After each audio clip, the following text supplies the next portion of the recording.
Lo que vamos a narrar hoy, o lo que vamos a tratar de profundizar un poco más y de estudiar un poco de cerca, es un hecho misterioso. Lo que podía ser la simple crónica de sucesos, de un sangriento suceso ocurrido en México. Un hombre es asesinado a golpes de piolet, a golpes de ese pico que usan los alpinistas para sujetarse en el hielo, y sin embargo fue mucho más. Todo esto comenzó, el misterio, a desvelarse por una canción de nana, de cuna, cantada en catalán. Ustedes me excusan mi mal catalán, que decía: «Que li donarem al noi de la mare, que li donarem, que li sàpiga bo». Esta la cantaba un preso en una cárcel mexicana. Teóricamente era un belga, sin embargo era un español, se llamaba Ramón Mercader y había asesinado a Trotsky. Alrededor del asesinato de este hombre, de Trotsky, se tejió inmediatamente lo que está entre el mito y la leyenda, una realidad a cuyos últimos extremos todavía no se ha podido llegar. Los principales personajes van desapareciendo.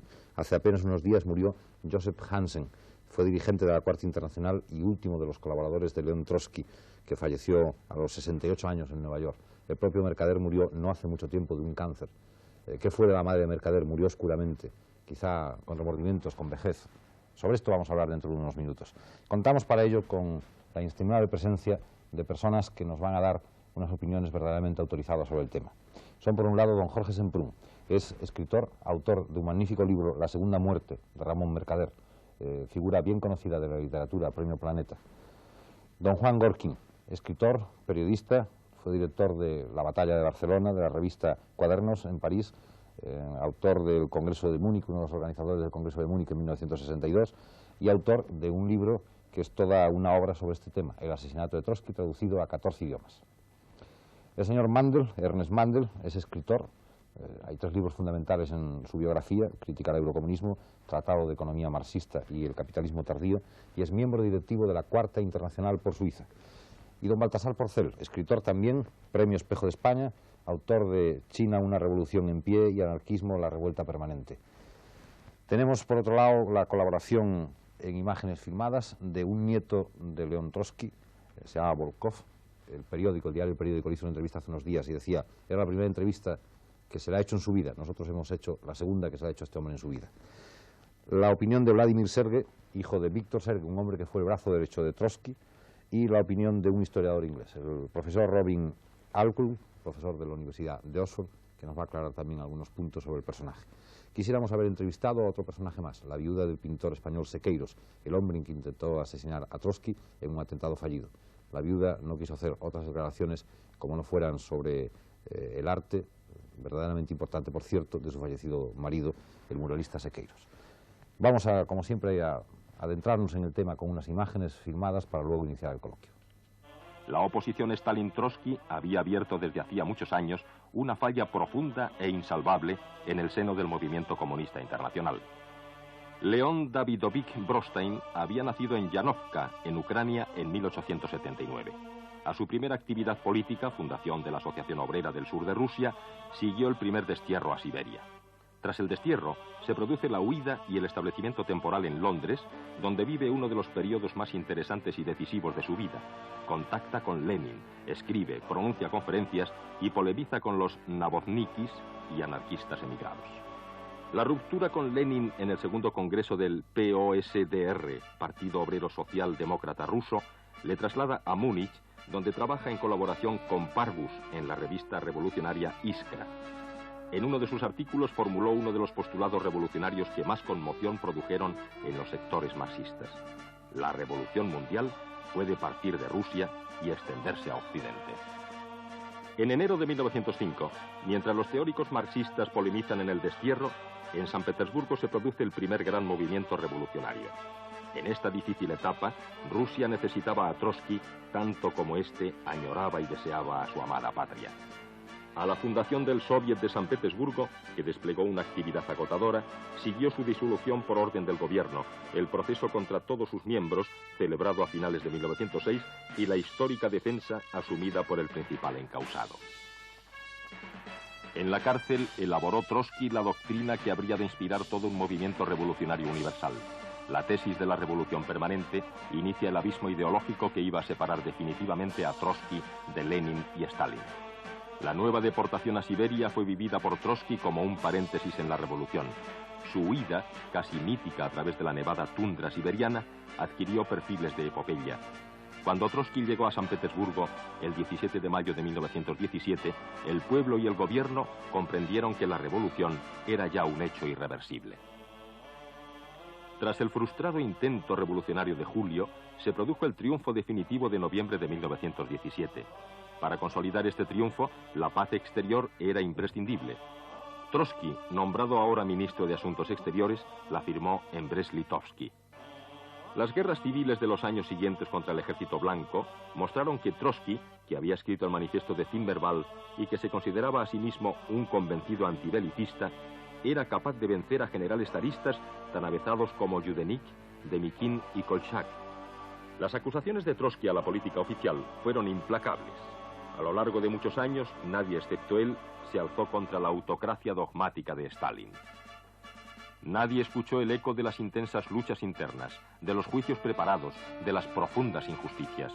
Nadie denunció la progresiva degradación de un pueblo que había sido capaz de provocar una de las más grandes conmociones de la historia.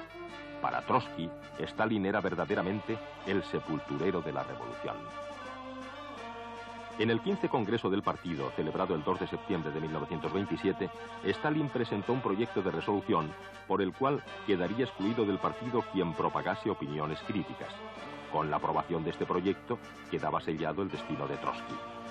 Despojado paulatinamente de sus cargos políticos en el partido y el Comité Central y privado de la ciudadanía soviética, empezó su último y definitivo peregrinaje. Siberia, Turquía, Francia, Noruega, México. El viejo revolucionario desempeñaba una vez más su papel de ciudadano del mundo. En Coyoacán se desarrollaron algunos de los más importantes acontecimientos de la vida de Trotsky, como la fundación de la Cuarta Internacional. Su estancia en México, 1937-1940, coincidía con la celebración de los grandes juicios estalinistas en los que el trotskismo se equiparaba al fascismo y en los que fueron condenados y ejecutados miles de ciudadanos soviéticos. De hecho, Trotsky era el principal encausado en aquellos procesos. Su condena en rebeldía fue reiterada una y otra vez. Fue la gran víctima ausente del estalinismo. Por esta época, Stalin ya había decidido que Trotsky debía morir. Temía un cambio en la estrategia internacional y temía más aún la creación de focos de resistencia en el seno de la URSS. Para llevar a cabo la ejecución, la policía política tenía que actuar certera y cautelosamente. En este tipo de gestiones, Stalin no se valía solo de ciudadanos soviéticos, utilizaba hombres de otros países, con frecuencia españoles. Precisamente uno de estos, Ramón del Río Mercader, iba a ser el encargado de llevar a cabo la cruel y terrible misión. Hijo de Caridad Mercader, agente española de la NKVD, había nacido en Barcelona el 7 de febrero de 1914. Asociado con su madre, se vio definitivamente comprometido en los acontecimientos políticos de la España republicana. En 1937 se le consideraba como uno de los puntales de la policía secreta soviética en España. Su relación con Silvia Ayelot, convencida trotskista, hermana de la secretaria de Trotsky, constituyó el principal elemento para el éxito de la empresa. Mercader, en connivencia con la NKVD, se acercaba a su objetivo a pasos agigantados. Tras reiterados ensayos, se decidió el viaje de Mercader a México con pasaporte falso. Se hacía pasar por un tal Jackson, experto hombre de negocios con ciertas inquietudes literarias. El final se acercaba inexorablemente. El contacto con Trotsky surgió de modo aparentemente fortuito. Los Rosmer, amigos incondicionales del viejo revolucionario, les presentaron. En las escasas visitas de Jackson a la casa de los Trotsky se hablaba de alpinismo, economía y literatura, y concretamente de periodismo. El 20 de agosto de 1940 amaneció un día espléndido en Coyoacán. Trotsky se sentía feliz. Natalia oyó un grito desgarrador. En la habitación contigua, su marido yacía en el suelo con la cabeza cubierta de sangre. Jackson había descargado sobre su cabeza su pico de alpinista. El proceso contra Mercader se alargó innecesariamente. En 1943, después de la batalla de Stalingrado, se había creado una corriente de simpatía hacia el propio Stalin. Algunos historiadores llegaron a creer en la traición de Trotsky. Después de las revelaciones de Khrushchev sobre la política de Stalin, realizadas en el 20 Congreso del Partido, Natalia Sedova solicitó la rehabilitación de su marido como artífice de la Revolución de 1917 y como creador del Ejército Rojo. Para la URSS, Esta rehabilitación suponía un grave problema. Trotsky había sido desplazado silenciosamente de la propia historia rusa. Stalin le había asignado un puesto secundario y falso en todo el proceso revolucionario. Solo quedaba su gigantesca obra abierta a las generaciones futuras. Señor Mandel, ¿quién era Trotsky? Trotsky era uno de los principales dirigentes de la Revolución Rusa, presidente del Soviet de Petrograd, organizador de la insurrección de octubre 1917, organizador del Ejército Rojo, que después de la muerte de Trotsky dirigió la principal oposición, de Lenin dirigió la principal oposición contra Stalin, la oposición de izquierda, después la oposición de izquierda unificada.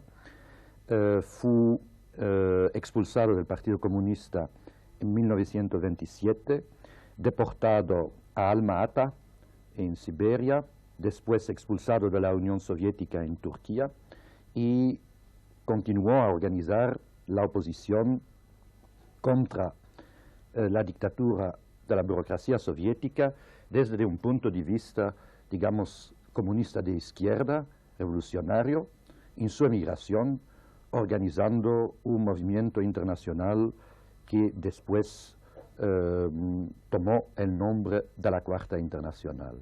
Fue víctima de persecuciones privadas, todos sus familiares fueron presos y después asesinados por Stalin, y al final de su vida fue asesinado también el mismo su orden de Stalin. Debo añadir que hoy no hay nada de misterio en ese asesinato, nada más de misterio. Hay dos confirmaciones absolutamente oficiales de la responsabilidad oficial, digamos, del GPU, lo que se llama hoy del KGB, en la organización de ese asesinato. La primera confirmación es dada por un dirigente del Partido Comunista Mexicano, Campa, en un libro que apareció el año pasado. Campa fue candidato del Partido Comunista a la presidencia de México, es el principal dirigente del Partido Comunista. Él explicó en muchos detalles cómo el aparato internacional de la policía secreta soviética lo preguntó a él y preguntó a otros dirigentes mexicanos de ayudar en ese asesinato. Él se refugió y fue expulsado del partido por esa razón. Y hay una segunda confirmación que es aún más importante que la primera, que cuando fue muerto Mercader, el asesino, al momento de su de sus funerales, había una delegación oficial del KGB, según una noticia que se publicó en el diario Le Monde, sur la base de una dépêche de la agencia Agence France Presse, sin que las autoridades soviéticas han hecho no lo hayan desmentido, sin que lo hayan negado. Señor Porcel, humanamente, ¿qué era Trotsky? Bueno, yo estaba escuchando al señor Mandel un poco asombrado, ¿no? Porque él explicaba las múltiples persecuciones que sufrió Trotsky, y realmente Trotsky, cuando estuvo en el poder, persiguió a los demás de un modo espantoso. Para mí, Trotsky, hay tres Trotskys quizá, ¿no? El primero es el judío visionario, revolucionario, el judío que no perseguido, el judío que no tiene una patria, el judío inteligente, etcétera, ¿no? Este hombre participa en la revolución, agitando a las masas, creando periódicos clandestinos, yendo a la cárcel, yendo al exilio, entrevistándose con Lenin, etcétera, etcétera, ¿no? Me parece una figura positiva. Ahora, después, una vez este hombre está en el poder, se convierte en un dictador espantoso. Él es el que organiza la Checa. Esta Checa llegó a tener, hacia 1900, organiza o manda la Checa. Bueno, él era el director, el presidente del comité, o como se llamara, del ejército. El señor Trotsky, la Checa, nació de un organismo dependiente de él. Absolutamente no. Perdón. Por ejemplo, si quiere podemos citar cosas muy concretas. En Kronstadt, Trotsky, y puedo enseñarle que tengo aquí las memorias de Emma Goldman, que estaba en Kronstadt. El señor Trotsky en Kronstadt es él con Lenin firma la eliminación de todos los obreros que habían participado en el alzamiento de Kronstadt. Trotsky insulta a la gente, Trotsky se dedica a decir, por ejemplo, a presos comunes que hay que eliminarlos, esto es constante en su forma de actuación. Trotsky se dedica a la implantación del terror en Rusia con todas sus consecuencias y se ve, al parecer, sin el menor problema por su parte. Trotsky, al mando del Ejército Rojo, implanta igualmente el terror en toda la Rusia que puede. Es decir, Trotsky es para mí, junto con Lenin, la persona que implanta este terror, lamento insistir sobre este tema, y después, posteriormente, este aparato se vuelve contra él, Trotsky es perseguido, Trotsky es asesinado, Trotsky es expulsado, pero cuántas cosas no hizo él del mismo calibre. Y además, este Trotsky es el hombre que, en su estado de exaltación, en su estado absolutamente, puede decirse que revolucionario, pero viendo cómo ha acabado la Revolución Rusa, viendo este tremendo aparato burocrático contra el cual no hay forma de luchar, yo no entiendo realmente la justificación de Trotsky y de toda su figura, como no entiendo la de Lenin. No creo que la culpa sea solo de Stalin, creo que a todos va por un igual, y creo que si alguna revolución debe existir, debe ser una revolución absolutamente abierta, en fin, una revolución en la que la palabra democracia sea realmente democrática. Vamos a conocer quizá dos opiniones cercanas a la personalidad humana, demasiado cercana, una de ellas como es la de su nieto y la de este hombre, Vladimir Zderzhiy, hijo del brazo derecho precisamente de Trotsky. Digamos, el asesinato de Trotsky pues no se puede ver como un hecho aislado, ¿verdad? De una enemistad personal entre Stalin y él, sino pues dentro del contexto de las tendencias de las luchas políticas posteriores a la muerte de Lenin, ¿verdad?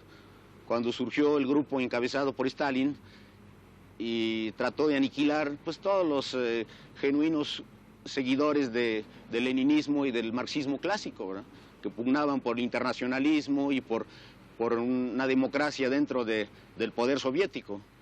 En esa lucha pues sabemos que el 90% de los bolcheviques fueron eliminados, ¿no? Asesinados en las purgas y en los procesos de Moscú, y Trotsky pues siguió el mismo camino. Digamos, ese fue realmente la causa, la génesis de su asesinato, ¿no? Es un tanto desvergonzado aparecer hablando de Trotsky, de este astro de primera magnitud en la historia de nuestro siglo, pero los que hemos nacido en la estela de esta tradición cultural no nos podemos evadir de esta obligación. Y si aparezco aquí es porque soy el hijo de Víctor Serge, que fue un escritor revolucionario, que vivió inclusive en España, y que fue amigo de Andrés Nin, de Trotsky, que estuvo en Rusia, escribió libros, y en fin, aquí hemos venido a parar, como el mismo Trotsky, aunque después de su muerte. Y pues mi papel es un poco, según entiendo, tenerlo que situar el papel de Trotsky en nuestra historia. También es un poco atrevido hacerlo en tan poco tiempo, pero habiendo sido aquí víctima del asesinato, y su verdadero asesino no es el Piolet, sino Stalin, como todo el mundo ya lo sabe, pero la causa que él defendió y por la que luchó está viva aún, y es una de las inteligencias más luminosas, por discutible que pueda parecer para un público lego, pero es una de las figuras más luminosas, que más han pensado la transformación social en todos sus aspectos, en beneficio de los trabajadores y de las clases humildes, sobre todo de la justicia. Y la justicia no solamente, creo yo, concierne a los trabajadores, sino es de la humanidad entera, ¿no? En el momento en que Trotsky está en México, ¿quién es Trotsky? Yo había tenido relaciones con Trotsky en mis tiempos de revolucionario profesional en Rusia y a través de toda Europa, y rompí esta trayectoria de revolucionario profesional en 1929, cuando Stalin expulsó a León Trotsky de Almata a Prínquipo, desde donde estuve en correspondencia con el propio Trotsky. No me hice nunca trotskista, porque Trotsky, fiel a sí mismo, reivindicaba toda la Revolución de Octubre y la trayectoria ulterior, y yo, ya en el Kremlin mismo, observando a Stalin y recibiendo las confidencias de mi amigo y compañero Andrés Nin, secretario de la Internacional Sindical Roja y diputado del Soviet de Moscú, conocí la lucha que por la sucesión de Lenin se había abierto entre Trotsky y el triunvirato Stalin, Zinoviev, Kamenev. Ya tuve mis dudas y estas dudas me llevaron a una ruptura completa con el bolchevismo en su conjunto, adoptando una posición muy crítica, si bien reivindicando el talento y verdaderamente la personalidad extraordinaria del hombre, no solo que a través del Soviet de Petrogrado y del Comité Militar Revolucionario dirigió la insurrección de octubre de 1917, sino que más tarde, y contra la opinión de Lenin, salvó a Petrogrado. Fue el organizador del Ejército Rojo que se opuso a Kolchak, a Branchel, a Denikin, a todos los que, apoyados por las potencias occidentales, querían ahogar la Revolución Rusa. Y finalmente fue el hombre que se opuso a Stalin, a la burocratización totalitaria de Stalin, obra en la cual yo, revolucionario profesional entonces todavía, le apoyé. Yo me encontraba en Nueva York cuando se produjo el primer atentado contra Trotsky. ¿El del muralista Siqueiros? Dirigido no solo por el muralista Alfaro Siqueiros, sino por un personaje que yo he desenmascarado, que se llamó en España Carlos J. Contreras, organizador ex internacional del V Regimiento durante nuestra guerra civil,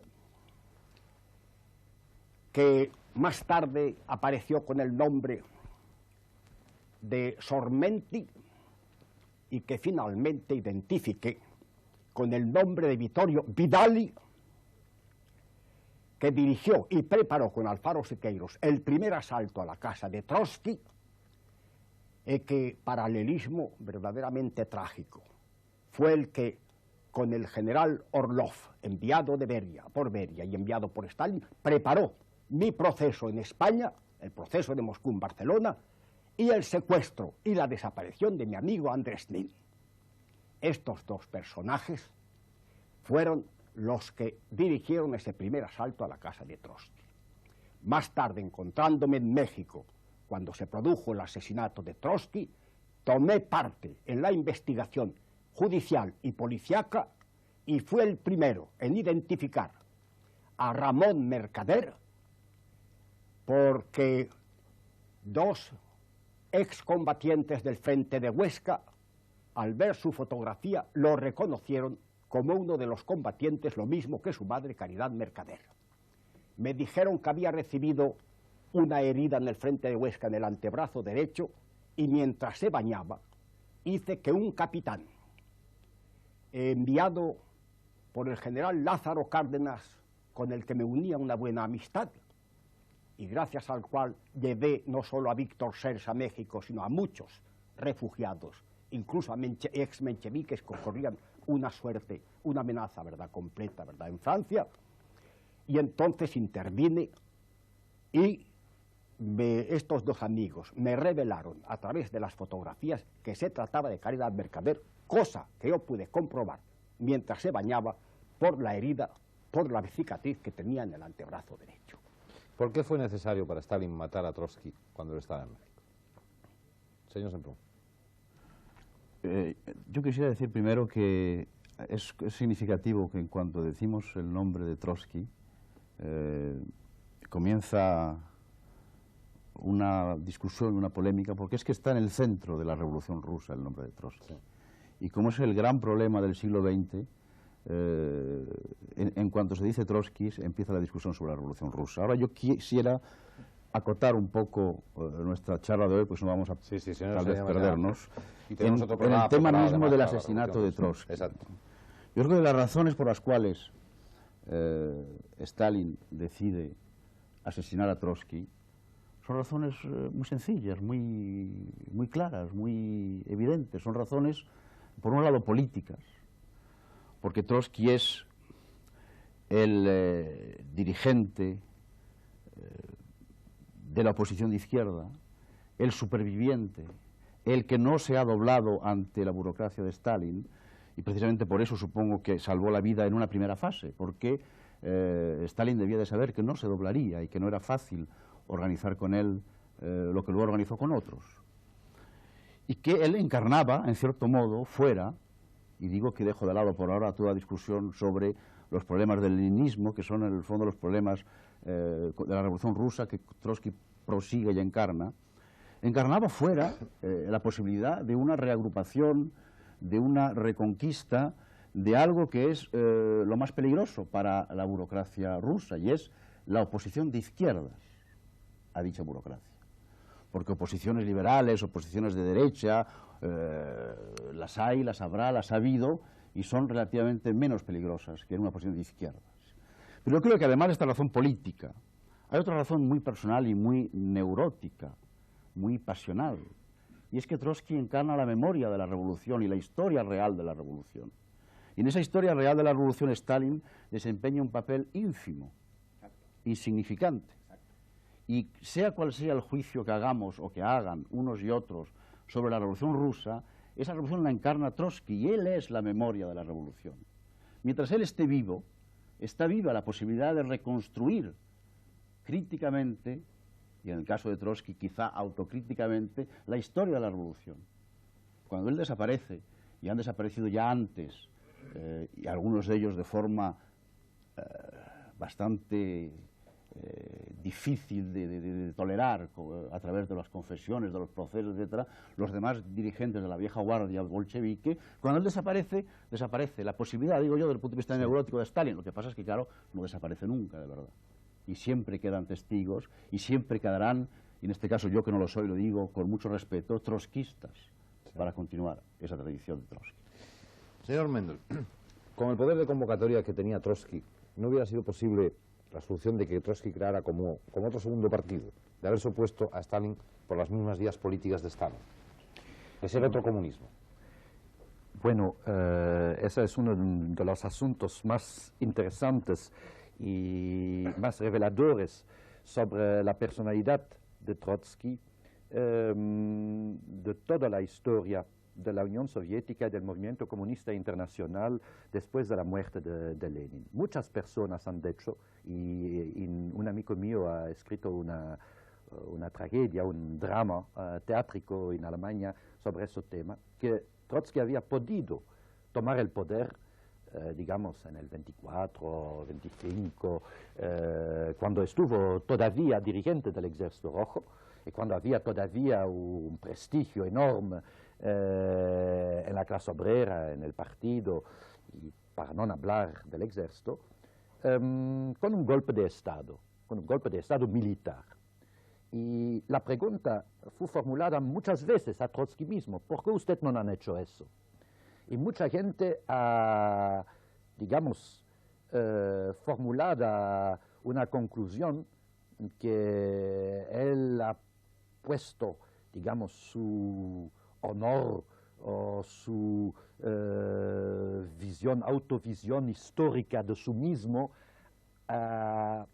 como más importante que el papel que había podido jugar en Rusia, porque nadie piensa evidentemente que una Unión Soviética dirigida por Trotsky había podido ir desde el punto en el cual ha ido la Unión Soviética stalinista. Es evidente que Trotsky nunca había hecho todos esos crímenes que se han hecho en la dictadura de Stalin, que podemos hoy reasumir en una cifra, que es una cifra terrible: 10 o 12 millones, repito, 10 o 12 millones, dice el Partido Comunista de Gran Bretaña hoy, oficialmente, probablemente más.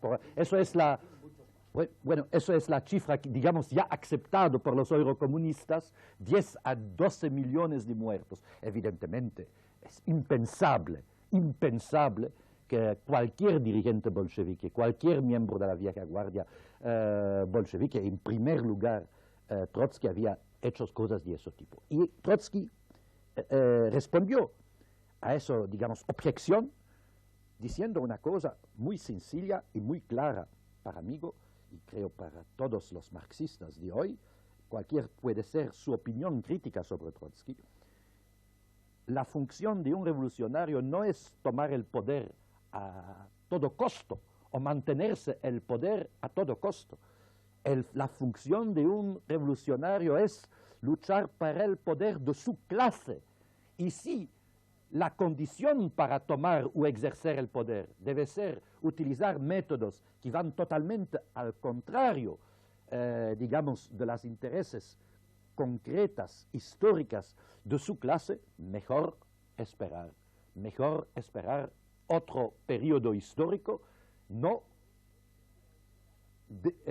llegar a ser instrumento de otras fuerzas sociales que los cuales uno piensa representar. Y en ese sentido se puede decir que eso Stalin, que es un criminal de un cierto, de un punto de vista, su vida también es una tragedia, porque él se transformó de un comunista sincero que estuvo al inicio de su vida militante y cuando estuvo en la revolución como una persona de segunda orden, pero como un revolucionario, él se transformó inconscientemente en un instrumento de otras capas sociales, de otras fuerzas sociales. Podemos discutir si es la burocracia, si es otra fuerza, no importa la semántica sobre eso, pero de toda manera, no del proletariado, no de la clase obrera, ni internacional, ni soviética. Y eso es el peor que puede ocurrir, pero un hombre político, pero especialmente un dirigente obrero, transformarse sin saberlo, sin ser consciente, en un instrumento de fuerzas sociales opuestos a su propia clase. Eso Trotsky refutó de hacerlo, y eso, en mi opinión, es todo a su honor. En mi opinión, la futura revolución rusa, porque vamos a conocer una tercera revolución rusa, y sobre eso estoy absolutamente convencido, la futura revolución rusa, por esa razón, podría recuperar Trotsky y podría fácilmente oponerse a todas las leyendas diciendo que Trotsky y Stalin, o Lenin, Trotsky y Stalin fueron lo mismo, porque hay un hecho que es demasiado evidente. ¿Cómo pueden ser lo mismo los, como se dice, verdugos y los víctimas? No es posible eso. Que toda la misión política de Stalin cuando estuvo al poder fue a perseguir los trotskistas y Trotsky como el enemigo número uno. Eso, toda la gente que lee la prensa stalinista de ese periodo puede verificarlo fácilmente. Eso, la juventud soviética y la futura revolución soviética no lo olvidará. Señor Porcel, bajo su punto de vista intelectual, Trotsky, sin embargo, el señor Mandel lo presenta muy superior en categoría humana, posiblemente intelectual también, a Stalin. Sin embargo, vivió en un permanente ostracismo, en vida, no luego, entre los intelectuales, entre los escritores, entre los artistas. ¿A qué puede ser eso debido? Bueno, cuando estaba en el poder en Rusia era un hombre muy celebrado, era el segundo hombre de la revolución, entonces no era ninguna víctima sino un verdugo, era un hombre, en fin, de una importancia enorme, y ha tenido una cosa, que es todas las personas que han creído que la Revolución Rusa había traicionado sus principios, no sé exactamente cuáles, porque a mí me parece todo que va muy ligado, y además creo que lo que tiene razón es la historia y no las imaginaciones sobre la historia. Entonces Trotsky ha tenido muy buena fortuna entre las personas que estaban en contra de Stalin, en contra de la Revolución Rusa tal como se iba desarrollando, y que creían que en Trotsky podía haber una especie de salvación de esta teoría suya de la revolución permanente en fin, de crear una revolución realmente proletaria, todas esas cosas que cuando él estuvo en el poder pues no hizo, quizá porque no pudo, yo no lo sé. Yo simplemente sé que Trotsky, creo yo, ha tenido una espléndida fortuna fuera de la Unión Soviética, evidentemente, y fuera de las filas puramente comunistas, quizá con razón. Quizá la gente aficionada a la teología encuentra en Trotsky unos elementos de teología revolucionaria muy importantes. Yo, francamente, no. Por otra parte, no sé, yo lamento mucho que a Trotsky lo mataran, pero creo que en esta historia todo el mundo fue verdugo y algunos, desgraciadamente, víctimas también. Señor Semprún, estamos un poco cayendo en lo que usted señalaba, de apartarnos del centro exacto, que es la muerte de Trotsky. Y hay que volver a eso, efectivamente. Intentemos volver. Ahí aparece ahora Ramón Mercader. ¿Quién es Ramón Mercader? ¿Quién manda a Ramón Mercader? Bueno, yo creo que quién es Ramón Mercader exactamente va a decirlo mejor que nadie Julián Golquín, que lo identificó. Yo quisiera decir por qué me interesó la figura de Ramón Mercader. En primer lugar, porque Ramón Mercader es español. Era español. Y que yo he sido durante todo un periodo dirigente del Partido Comunista de España. En segundo lugar, porque Mercader me parece que personifica y encarna perfectamente lo que puede llegar a ser un militante estalinista. O sea, a dónde puede conducir el estalinismo a un militante que es un buen militante. Porque claro, Mercader no es reclutado para ser el asesino de Trotsky, o uno de los asesinos posibles de Trotsky, porque habría seguramente varios planes y varios proyectos de asesinato, y resultó efectivo el de Mercader. No es reclutado así, al azar, es reclutado porque es un buen militante. Un buen militante que recuerdan todavía, aunque solo lo digan en ocasiones rarísimas, y no lo digan, por ejemplo, aquí, que sería interesante que lo dijeran aquí, sus compañeros de las Juventudes Socialistas Unificadas y del Partido Comunista de Cataluña, o sea, del Partido Socialista Unificado de Cataluña, que siguen siendo algunos de ellos dirigentes de este partido, que lo han conocido muy bien y que han conocido muy bien hasta qué punto era un militante fiel y abnegado. A mí lo que me interesa, porque precisamente es en ese punto donde hay que hacer el análisis más brutal y más autocrítico quienes hemos sido militantes del movimiento comunista, es cómo el ser militante puede llevar por esa obcecación y esa alienación totalmente religiosa y antimarxista a convertirse en un asesino y a convertirse en un hombre de los servicios especiales que hoy, que está tan de moda en los partidos eurocomunistas criticar el terrorismo político, al fin y al cabo ese terrorismo político lo han practicado los ancestros y las anteriores generaciones de estos partidos, y lo han inventado, ¿no? Ese es el punto que me interesa. El segundo punto es que fuera precisamente un militante español. Y ahí entramos en el gran problema de la Guerra Civil Española y de la utilización de la gran suerte que tienen los servicios especiales rusos, que en aquel momento se mezclan con los de la Comintern, que ya es un puro instrumento policiaco en manos de Stalin. Digo Stalin para simplificar, el grupo dirigente, ¿no? Naturalmente, que no es solo él, ¿no? Se mezclan los servicios de la Comintern con los servicios especiales, ¿no? Encuentran en España un campo de operaciones.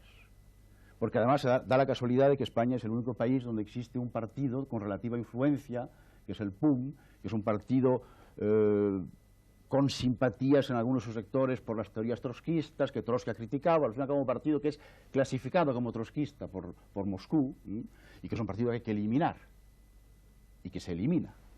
Pero claro, eso no se elimina por obra así, puramente de los servicios de los 5 o 6 especialistas, se elimina políticamente, y en eso participan los comunistas españoles.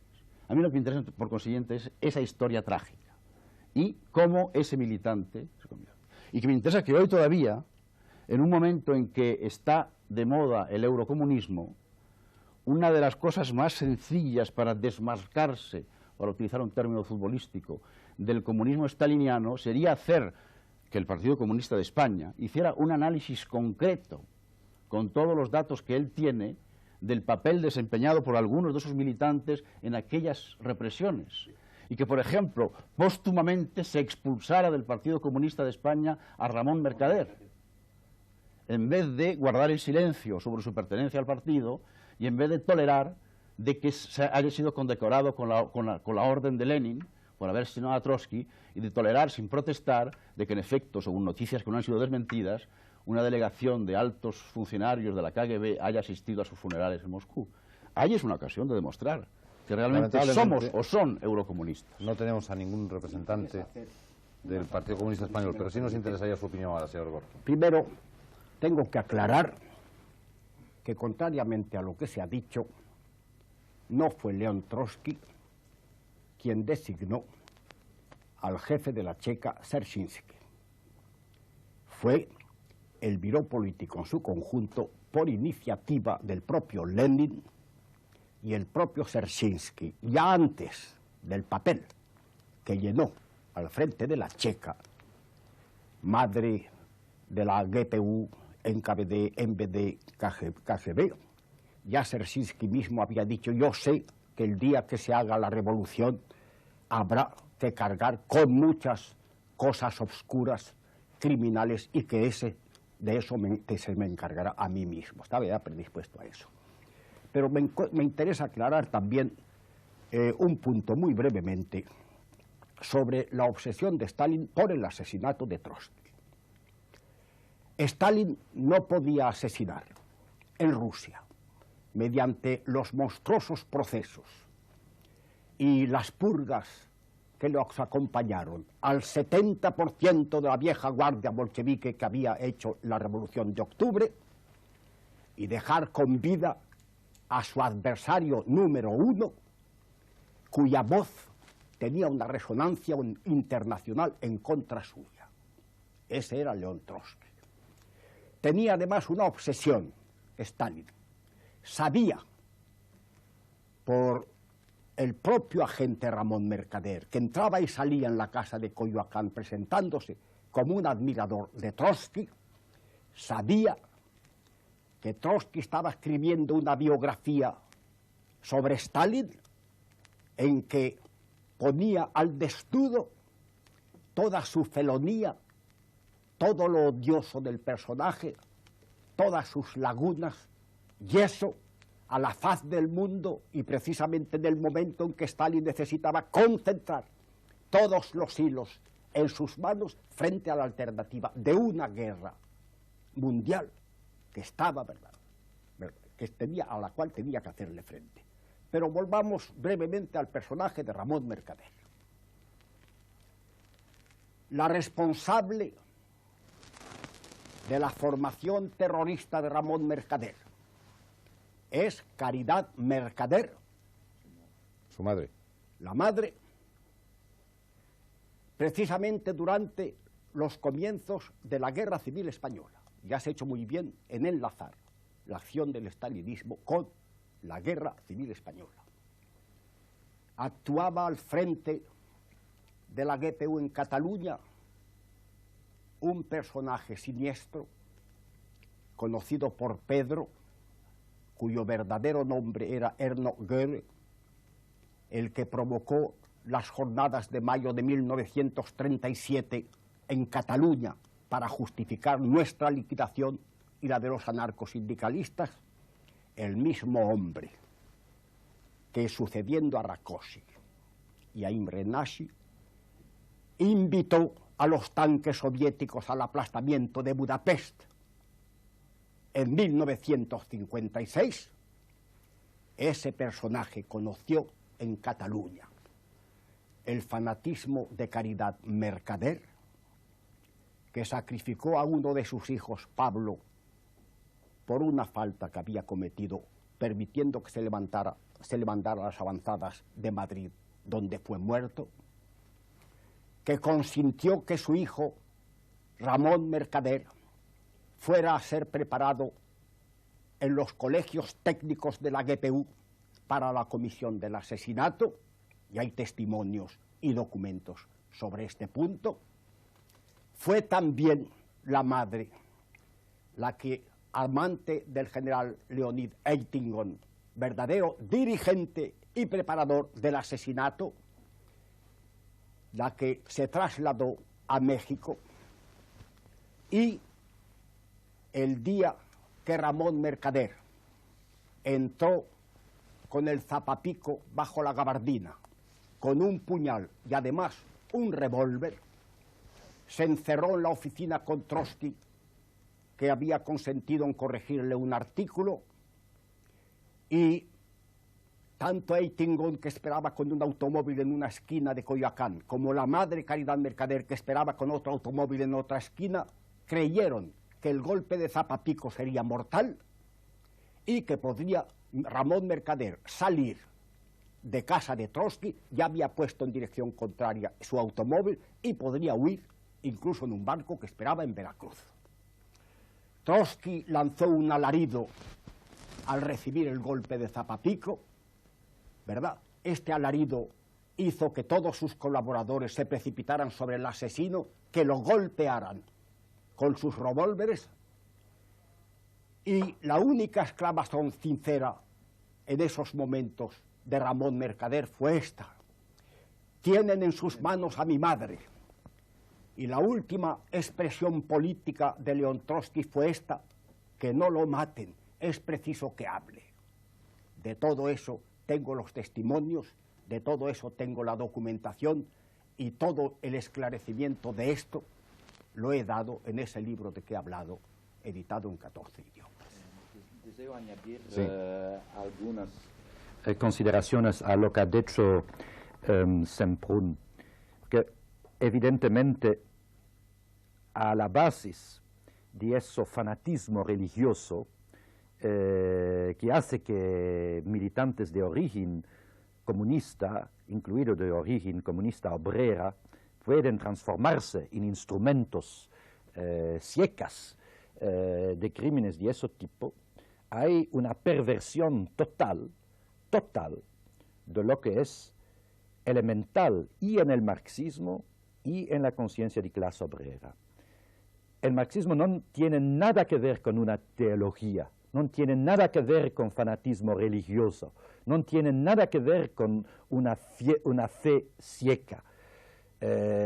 Puedo decir que Marx mismo utilizó no solamente como una boutade la fórmula que su motto privado preferito es de omnibus dubitando, bueno, que no es exactamente una fórmula de religiosidad teológica, pero aún más, el mismo Lenin formuló lo que me parece ser el imperativo categórico de todo comunista, verdadero comunista, de todo verdadero revolucionario obrero y marxista, que solo esos métodos, solo esos tácticos, solo esos compromisos son admisibles que llegan a un aumento de la conciencia de clase de toda la clase obrera y de la conciencia de la clase obrera en sí misma, lo que elimina desde luego, desde inicio,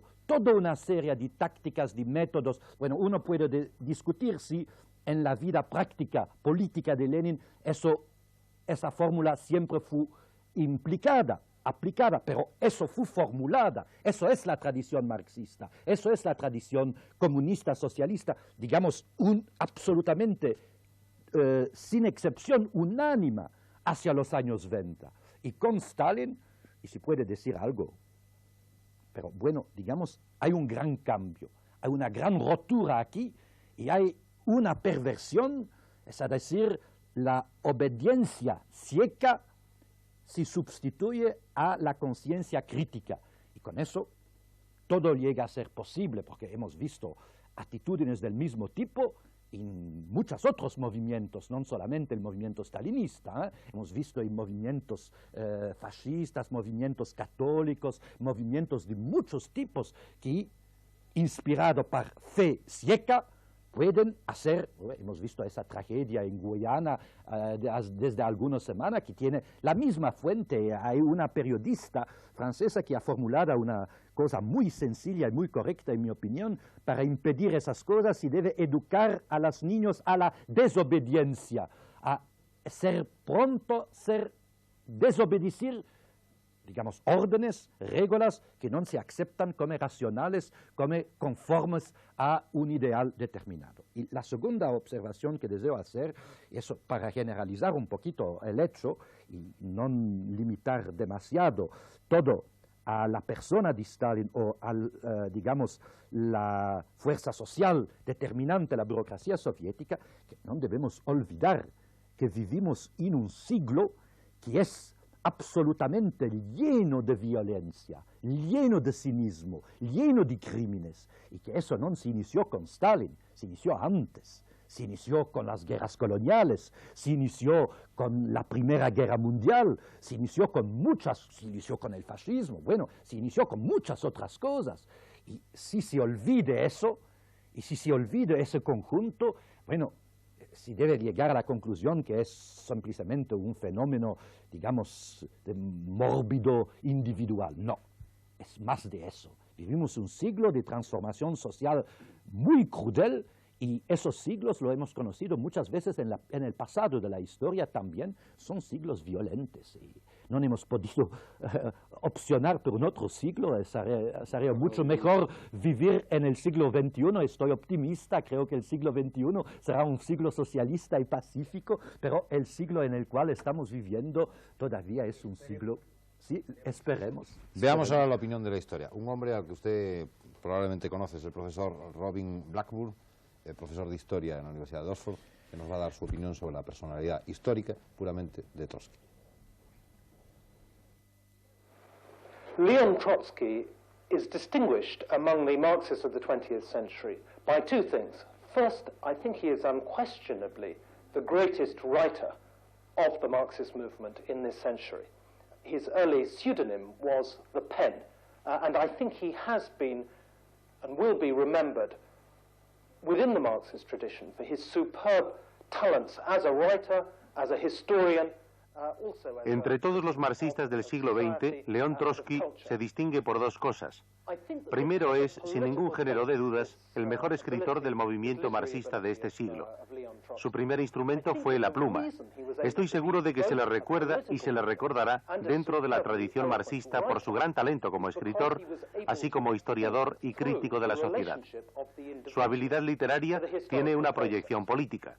Ambas actitudes están perfectamente ensambladas. Él es un gran líder político y un elocuente escritor, porque es capaz de establecer las relaciones individuales dentro del proceso histórico.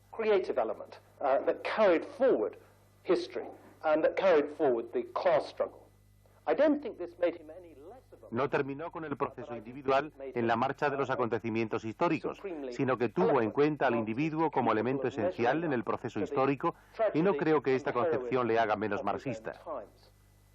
Al contrario, creo que esto le convierte en un elocuente marxista capaz de medir toda la tragedia y el heroísmo de sus propios tiempos. Ya dije que sería recordado por dos cosas, pero obviamente siempre se le recordará como el gran líder de la Revolución Soviética de octubre del año 17, quien llevó a cabo el desarrollo crítico sistemáticamente como una alternativa a la historia del primer movimiento de los trabajadores.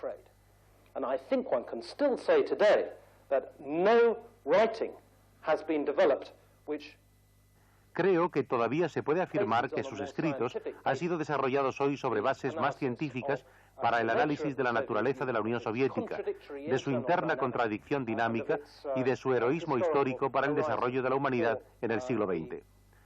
Creo que la esencia de la crítica de Trotsky a Stalin fue una crítica sobre el punto de vista de la democracia socialista, es decir, de la democracia de los trabajadores, teniendo en cuenta la necesidad del pluralismo dentro del movimiento obrero y articulando esta concepción de la democracia socialista junto con un comité para el desarrollo de la revolución proletaria basado en un crecimiento sobre el desarrollo de esta teoría. to the development of proletarian revolution on a global basis. Vamos a poner punto final. Queremos que lo haga nuestro corresponsal en Moscú, Ramón Pedrosa. Él nos puede ahora enviar en una crónica lo que es Trotsky hoy, actualmente, ahora en la Unión Soviética. León Trotsky ha sido minuciosa y violentamente barrido de la historia oficial en la Unión Soviética. Su nombre, cuando no hay más remedio que utilizarlo, evoca aún el recuerdo de la presentación que tuvo como enemigo número uno del pueblo. Claro que aquí se le conoce, pero ya menos las jóvenes generaciones, y hay quien hasta se atreve a decir que el nombre de Trotsky llena una página de la historia soviética. Pero inmediatamente después, a niveles oficiales, se tiene el cuidado de agregar que esa página solo está llena de rasgos y capítulos negativos. Los libros de historia, los raros libros que aún no pueden evitar la mención de Trotsky, que por algo fue, entre otras cosas, el creador del Ejército Rojo, precisan cuidadosamente que nunca se entendió con Lenin y que como antiguo menchevique siempre creó problemas con los bolcheviques. Se sabe también hasta ciertos niveles sociales que fue expulsado del país por Stalin y que fue asesinado durante la Segunda Guerra Mundial, aunque solo los especialistas y los altos cargos del partido y del KGB recuerdan en qué año, dónde, cómo, por qué y por quién. El nombre de su asesino, Ramón Mercader, es absolutamente desconocido por el ruso de la calle, a pesar de que vivió en Moscú al salir en 1960 de la cárcel de México. Hemos preguntado y nada. Los que más se aproximaban, y pasándose de listos por el nombre español del personaje, creían identificarlo con un actor de cine cubano y hasta con el hijo de la pasionaria. Sin embargo, Ramón Mercader, que está enterrado en Moscú, es de sobra conocido por quienes le condecoraron aquí como héroe de la Unión Soviética y quienes pronunciaron un discurso en el cementerio de Kuntsevo hace 3 meses para dar su último adiós oficial al asesino de Trotsky. Nos ha sido imposible, como hubiera sido nuestro deseo, mostrar en imágenes la tumba de Mercader. Se nos aconsejó con vehemencia no dedicarnos a eso y se nos ha negado la asistencia técnica necesaria para la filmación, alegando que se oponían a ello los familiares. Si bien el hermano de Ramón Mercader, Luis, y su mujer se hallan ya en Barcelona después de haber esperado durante muchos años su repatriación a España. Sin embargo, al negar la autorización para filmar en Kuntsevo, las autoridades soviéticas por primera vez han admitido que las cenizas del asesino de Trotsky reposan y son veladas con celo a pocos kilómetros del Kremlin. Un funcionario soviético me dijo, medio en broma y medio molesto, si quería ir al cementerio para aclarar el enigma de la muerte de Trotsky, dialogando con el difunto. Creo que más elocuente es esta conversación con el funcionario. En definitiva, aquí en Moscú empezó y así termina la historia de un hombre gris que protagonizó uno de los actos más oscuros, audaces y polémicos de nuestro siglo al eliminar a Trotsky.